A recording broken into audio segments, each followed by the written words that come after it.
का बांग्लादेश का जो टूटना था वो बेसिकली एक सियासी गलती थी। वो एक फौजी सरेंडर तो जरूर था, लेकिन ये सियासी गलती थी, और वो 34,000 फौजी थे, 91-92,000 नहीं थे। किसी नेक्स्ट आने वाले शख्स ने या जाने वाले शख्स ने ना सिर्फ उस गलती को तस्लीम किया बल्कि उस पर माजरत की। जो बड़े बड़े ब्लंडर किए हैं फौज ने, जो 3 बड़े ब्लंडर थे, जो अयूब खान के मार्शल्ला से लेकर जनरल ज़िया और जो है वो जनरल मुशर्रफ तक का, और मैं इनको बड़े ब्लंडर इसलिए कहता हूं कि ये 3 ऐसे वाकयात थे जिसमें कॉन्स्टिट्यूशन ऑफ पाकिस्तान को ओपनली अटैक करके, वायलेट करके तो कॉर्नर किया गया। तो इससे बड़ा जुर्म कोई भी पॉलिटिकल दुनिया में और कोई होता नहीं जो किया। तो उसके बाद भी खुद उन्होंने अगर रियलाइज ना किया हो तो उनके बाद आने वालों ने इस बात को बहरहाल तस्लीम किया किसी न किसी शक्ल में कि ये बहुत बड़ी गलती थी और इस तरह की गलती नहीं होनी चाहिए। तो अगर आप इस बात को तस्लीम कर सकते हैं तो ये कह देना जो कुछ इन्होंने कहा, ये तो उसके मुकाबले में बहुत ही माइल्ड किस्म का एक जो है स्टेटमेंट है। मैं इसको इस नज़र से देखता हूँ। रहा सवाल बांग्लादेश का, तो जाहिर है बांग्लादेश पे इस बात पे किसी को कोई इख्तलाफ नहीं है कि उसकी एक रीजन पॉलिटिकल थी, लेकिन उस वक्त पॉलिटिक्स को हैंडल कौन कर रहा था? जो सूरत हाल जो है बांग्लादेश में बनी है जाके 1971 में जब बांग्लादेश आज़ाद हुआ, तो उससे पहले के जो 3-4 साल हैं, उन 3-4 सालों के अंदर जो कुछ पाकिस्तान में होता रहा, जिस तरह के हालात उस वक्त वहां पे मौजूद थे, जिस तरह का रजीम उस वक्त इन प्लेस था, उस सारे की मौजूदगी में ये कहना कि ये कोई सियासी गलती थी, तो मैं समझता हूँ कि ये हकायक से जो है वो मुंह चुराने के मुतरादिफ है। चूंकि उस वक्त जो है वो मुकम्मल control up to the election जो है वो जाहिर है कि मिलिट्री रेजिम के हाथ में था, उसमें सिविलियन का कोई रोल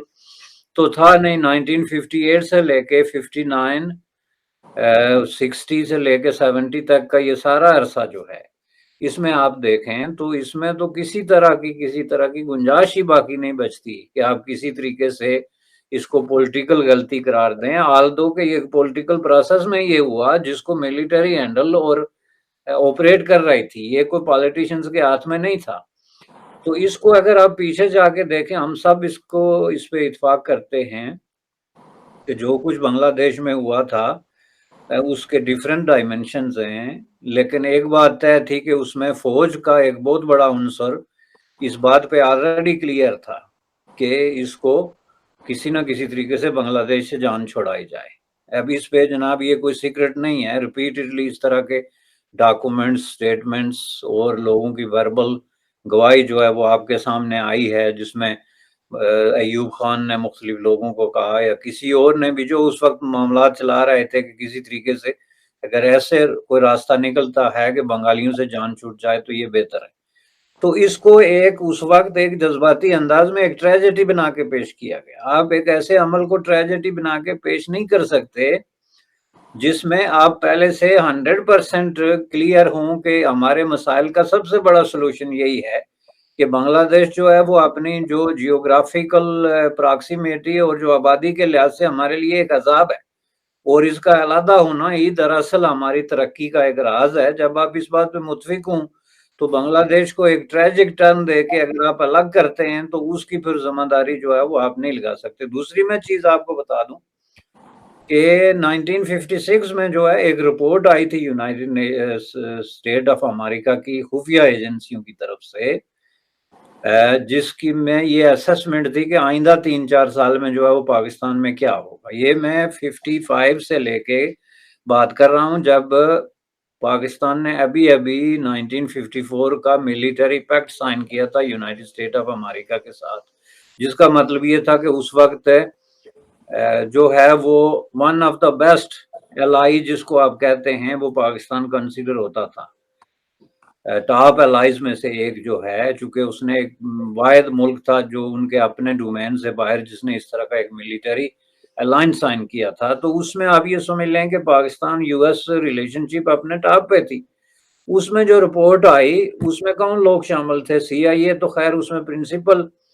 एजेंसी थी जिसने उस रिपोर्ट को कलेक्ट किया, लेकिन उसमें फौज जो है उनकी जो बहरी सारे जो एयरफोर्स सब का उसमें इनपुट था, और वो बाकायदा आप देखें तो उनके डी क्लासिफाइड डॉक्यूमेंट में है कि इन सब ने उसमें शमूलियत की।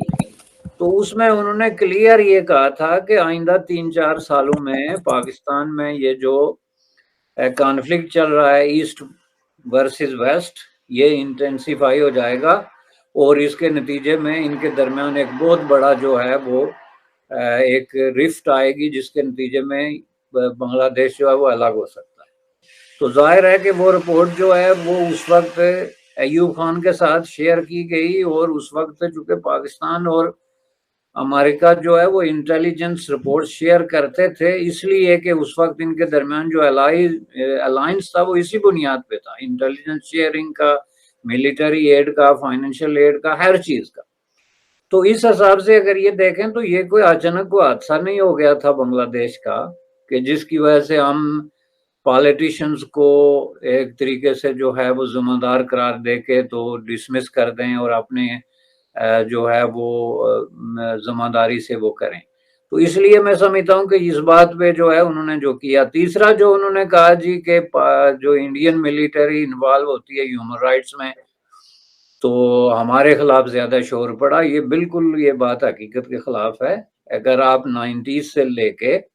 تو Indian newspaper as well as international جو انگریزی نیوز پیپر ہیں، جس میں واشنگٹن پوسٹ اور جو ہے نیو یارک ٹائمز سے لے کے ٹائمز آف انڈیا اور ہندوستان ٹائمز، یہ 4 اخبار میں آپ کو پورے دعوے سے کہتا ہوں کہ 89 سے لے کے تو 90 کی پوری دہائی کے آپ نکال کے دیکھیں تو سب سے زیادہ خبریں جو آپ کو ملیں گی ہیومن رائٹس وائلیشن کے حوالے سے، وہ کشمیر کے حوالے سے انڈین ملٹری جو آپریشنز یا ریڈز یا جو بھی ان کی وہاں پہ حرکات و سکنات تھی اس کی بنیاد پہ۔ وہ نہ صرف یہ کہ انٹرنیشنلی، میں نے خود انڈین نیوز پیپرز کی بھی آپ کو بات بتائی ہے، جس میں ہندوستان ٹائمز اور ٹائمز آف انڈیا کے علاوہ آپ کشمیر ٹائمز ایک بہت بڑا پیپر ہوتا تھا، اب تھوڑا کم ہو گیا،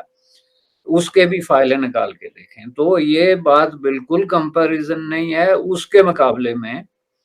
پاکستان ملٹری کی حوالے سے جو اس کی ہیومن رائٹس وائلیشن میں انوالومنٹ ہے، جس کو خود پاکستان کے جوڈیشری نے، پاکستان ہیومن رائٹس کمیشن نے، پاکستان کے میڈیا نے اور خود ملٹری باسز نے بھی تسلیم کیا ہے، اسپیسیفکلی جو بلوچستان کے حوالے سے یا پختونخوا کے حوالے سے ہوئی ہیں، لیکن اس کے بارے میں کتنی رپورٹیں آئی ہیں انٹرنیشنل نیوز پیپرز میں، واشنگٹن پوسٹ میں یا نیو یارک ٹائمز میں۔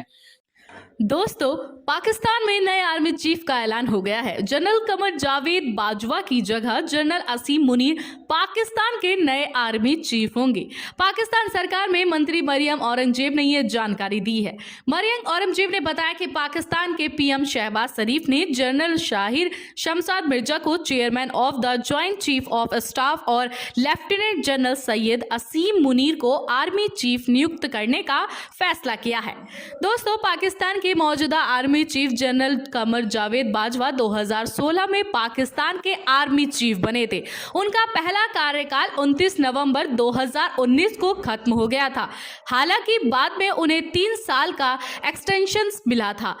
61 سال کے جنرل باجوہ کا 29 نومبر تک کاریکال ہوگا، حالانکہ اس سے پہلے پاکستان کے نئے آرمی چیف کا اعلان ہو گیا ہے۔ دوستو، پاکستان میں چیف آف اسٹاف کمیٹی کے ادھیکش کے پاس سشستر بلوں کے پدامنکار کا ادھیکار ہوتا ہے، لیکن سینکوں کی تعیناتی، نیوکتیوں اور استھانترن سہت پرمکھ شکتیاں تھل سینا ادھیکش کے پاس ہوتی ہے۔